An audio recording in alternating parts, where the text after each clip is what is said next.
Ladies and gentlemen, ready? Right about now, I want to introduce this young man right here. It's been a long time coming, but he definitely deserves the honor, ladies and gentlemen. He's not only been all over the United States, but he's been all over the world, ladies and gentlemen. Multiple-time slam champion, heir to the throne, Chicago's own. Stand to your feet, ladies and gentlemen. Put your hands together for Mr. Stephen Willis. Love you, boy. Nigga, please for them to squeeze them, get cream. Never let them hoes get in between of what we started. Little nigga, but I'm lying hearted. They love me when I was stuck and they hated when I departed. I go and get it regardless. Draw like I'm an artist, no crawling. Went straight to walking with foreigns in my garages. All foreign bitches menaging, fucking sucking and swallowing anything for $1. They tell me get him, I got him. I did it without an album. I did shit with Mariah. Little nigga, I'm on fire. Icy as a hockey ring, Philly nigga, I'm flyer. When I bought the Rolls Royce, they thought it was lease. Then I bought that new Ferrari, hey to rest in peace. Hey to rest in peace. According to the Oxford Research Encyclopedia, more than 300 police dramas have aired on American television since 1950. The boom coinciding directly with a political appetite for law and order and a media glamorized war on drugs. Fact: in order for any black male entertainer to unsuspiciously enter into the homes of white audiences, he must first be willing to play a cop on TV. Never mind how unlikely this is for him to be typecasted as cop before convict. This is entertainment, and you are no longer black, but blue. Before Bill Cosby became America's favorite TV dad, say that again, he was Alexander Scott, secret agent in the first accepted black face in primetime white gaze. 3 Emmys later, he would use his I Spy money to purchase Spanish Fly on the Wall and become America's most famous Peeping Tom. A year after wearing a red jumpsuit on DC stage, Eddie Murphy was in Beverly Hills investigating the murder of a white man the Detroit PD wouldn't. And that's all it took. From SNL Stevie Wonder skit to badge, baton, blockbuster, boom. Gangster rapper Ice-T traded in his Adidas that squeak for a pair of boots worth licking. America's first OG now, NYPD now. The Lifetime story on how the man who wrote 6 in the morning became 12. 30 years later, America's most wanted Ice Cube will bring Kevin Hart for a ride along. And for a 90-minute runtime, we will all forget the scene, fuck the police, Sean. And Marlon Wayans will be a white woman and a cop simultaneously.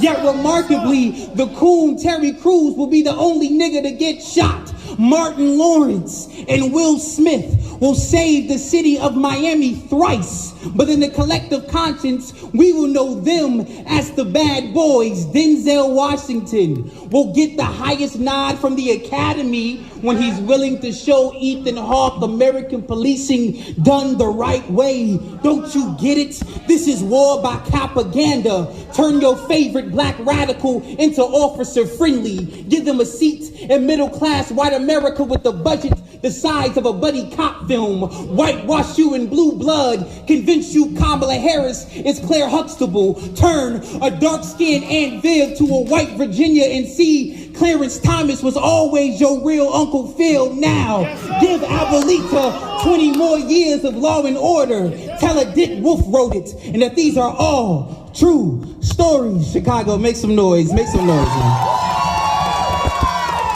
Look, I 10 years ago on it. Well, this theater didn't look like that. Looked like this 10 years ago. So I'd say on the stage, I got to do Heirs to the Throne. I was the youngest ever Heirs to the Throne, by the way. I was 18 years old. And I won the first ever Poet Teen Idol. They ain't say that. That's right, that's right. You said I won, but you ain't say it was the first. You know what I mean? I cemented it. And now 10 years later, 11 years later, really, I'm standing here on this stage as a king, and it's really an honor. Thinking about all I've accomplished, all the places I've been. People always call me a New York poet. I'd be like, nah, man. I know I was a 2-time New Yorican slam poet and all that, but Chicago is home. That's right. Yes, sir. But I went away to school and I got a master's degree in theater. So I'm a trained actor. And one of the things that happens inside a class is that you will eventually take this class at some point. You will take a class called career prep. And what career prep does is it essentially tells you all the reasons you should have never been an actor anyway. But that's okay. You still go to career prep and you take it. But one of the things that happen inside career prep class is people will begin to tell you your type. Now, this is not dating app type, but they telling you what you look like and what kind of roles that they think you would play. It's a very odd thing for people to do. I'm sure white people made it up. Mostly because of the fact that black people already possess a double consciousness. We're already quite aware how other people see us in every room that we're in. So me going to this predominantly white institution, you have all of these people, oh, you look like the kid who was from the hood. You know what I mean? Like all these really major microaggressions. And so from there, all of the other poets got long 5-minute pieces. Mine only like 2.5, 3. So I think I'm gonna be able to get through a few in my time. But we're gonna go around and just think about some of the things that my white classmates have said to me, of things they think I could play, and try to do some poems for y'all. That's cool? Y'all got time for me? All right, cool. Rachel, one of my classmates, says, I think you could be like one of those rappers.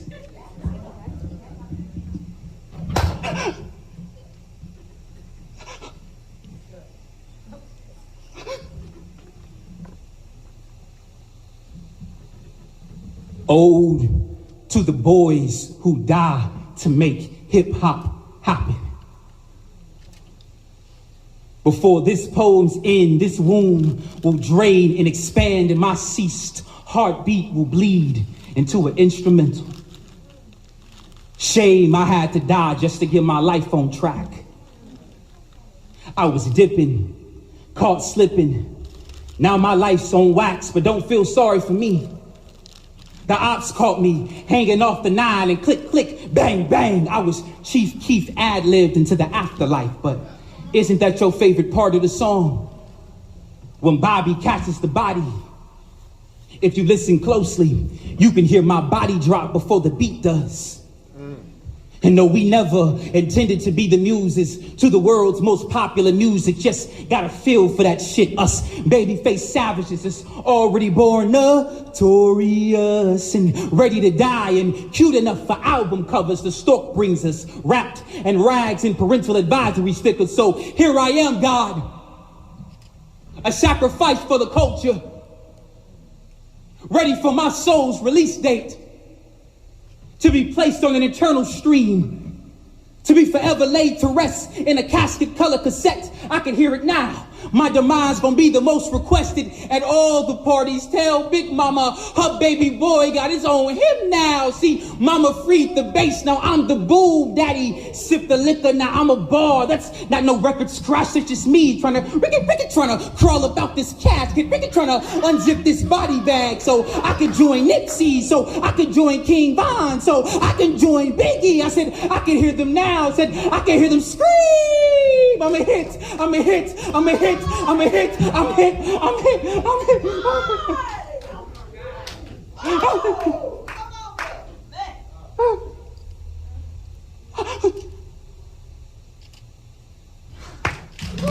Chill. I appreciate you. I gotta move quick. Toy giving me the eyes, I gotta move quick. Michael says, I could see it. You could be, you ever seen The Wire? Anybody in here ever seen The Wire? That's true, sir. I think you could be like one of those drug dealers,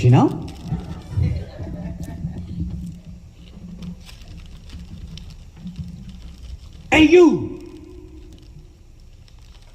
hear me talking to you? Look at me. Look Look at me, what?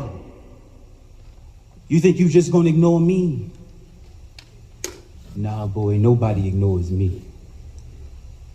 Too busy listening to them politicians and them preachers telling you that I'm trouble. Hustle ain't no trouble, nigga. I'm a gift, an escape, an opportunity for economic freedom, a legitimate chance for people like you.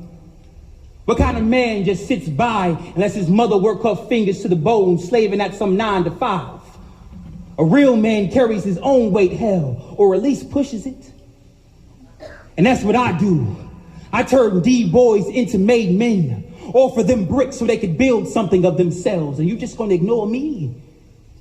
You could be running this whole damn block by now messing with me. I fathered moguls, Frank Lucas, Nicky Barnes, billionaire Jay-Z. Boy, you could own the rock. I run everything around here. I'm the plug.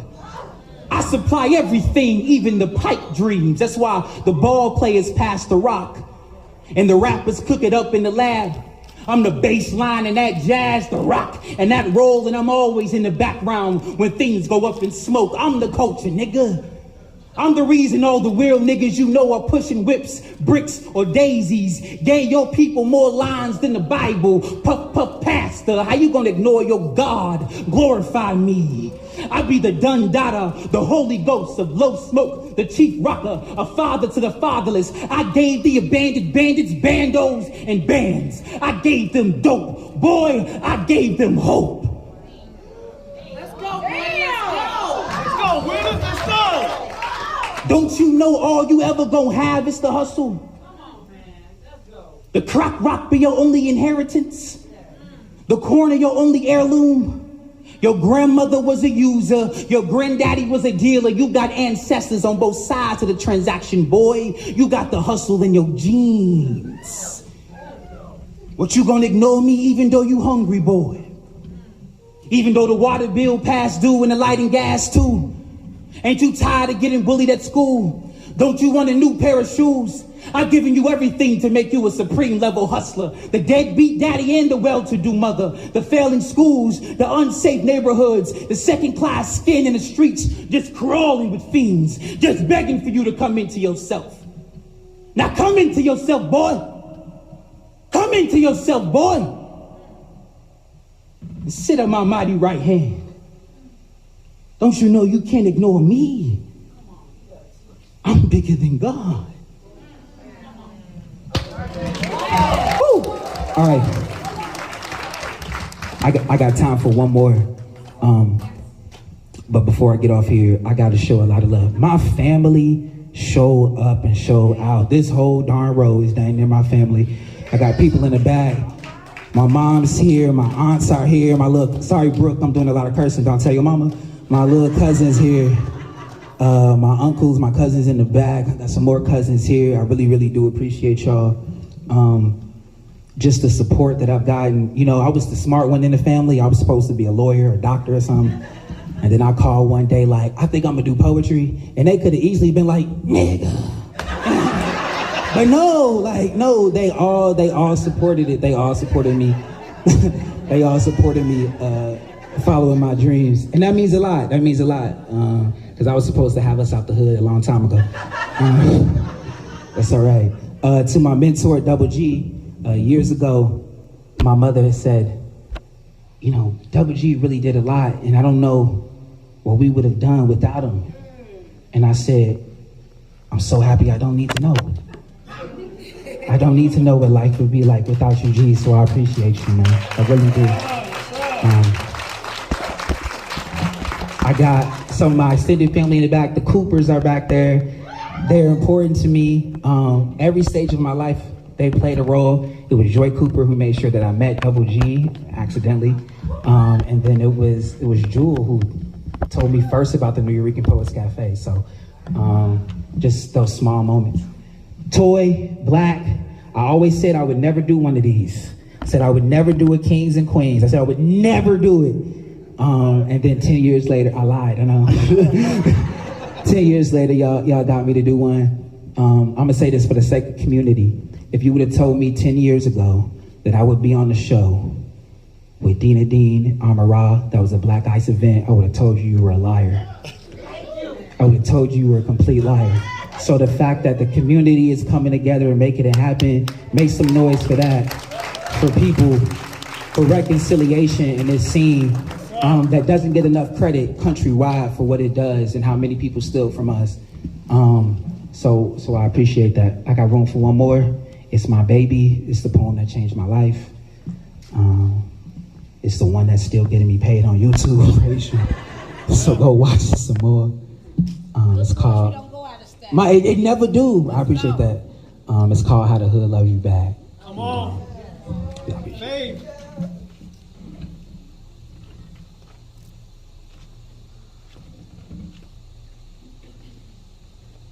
I watched a group of men pour malt liquor in the cracked throat of pavement in the name of eulogy.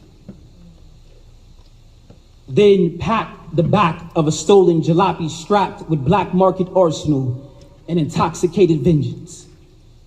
I scanned the nightly news in anticipation of hearing gunshots protrude the silence of a Chicago summer night. They did, and I left the porch light on for them.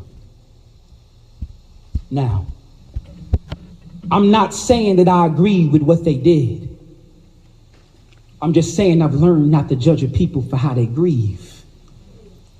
Learn not to judge the hood for how it loves you back. Love from the hood, an honor only bestowed on those who showed the hood the most unwavering of loyalties. I'm talking street youngins. Most literally from cradle to grave. Most literally from corner to coroner. Most literally youngins who hug the block in their last moments gasping for air. Right before Yellow Tapes makes a spectacle of their bodies sprawled on cement. If the hood loves you, she'll make a monument of this location. They will bring teddy bears, well wishes, and heavy hearts. This is now sacred ground to be renamed as memorial and landmark. This is no longer Jefferson Avenue, but where Pig got shot. For the next 6 nights, you will see candles like this space holy. Until the wind blows, it's silent. Until the ember is blown in the direction of the summer's next casualty. If the hood loves you, she'll write it in tombstone text. A boy's face and childhood nickname will be written in script across a double XL white tee. Ain't it funny how quickly death becomes fashionable? A testament to how tragic memories don't fade. Even in the washing machine, you can expect your closest of kin to tattoo your name in the most visible of places. Your birth date in Roman numeral will kiss the left side of your little sister's collarbone long before a boy ever does. In grief, re-graffiti murals. That's how Biggie and Pop got faces in places that they never called home. I know boys who have bore the weight of pallbearer long before the rigors of college, but the most famous of us will have streets named in our honor. Martin Luther King Drive and Malcolm X Boulevard both debunk the myth of respectability and proves that no matter the politics, all black boys are doomed to die by bullets. But how can you complain when the hood loves you? And we gonna keep loving you. Long after the gravel has swallowed your portion of the 40. Long after they've packed that car with vengeance. Long after another boy's life is taken in retaliation of yours. Continuing the cycle of trauma and street violence. Yes, y'all. The hood will love you enough to murder for you, but never enough to snitch. Yes, y'all. I know who did it. I was there when they bought the 4/5. Yes, y'all. I watched the news. I listened as they emptied the clip. And yes, y'all, I'll do it again. Yes, y'all, I'll do it again. I'm telling you, I will do it again because I miss my brother so much. But that don't mean that I agree with what they did. It just means that I've learned not to judge a people for how they grieve. Learn not to judge the hood for how it loves you back. Chicago, I appreciate you. Dina Dean, Queen Alexis, Amara, Divinity, I Am Writer, Nina. That's poet. I appreciate all y'all, man. Thank y'all. Good night.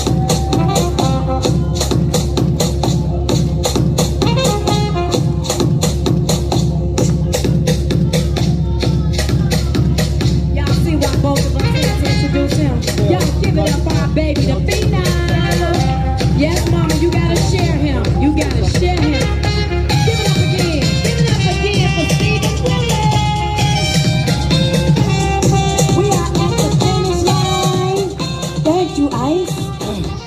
hear me yell.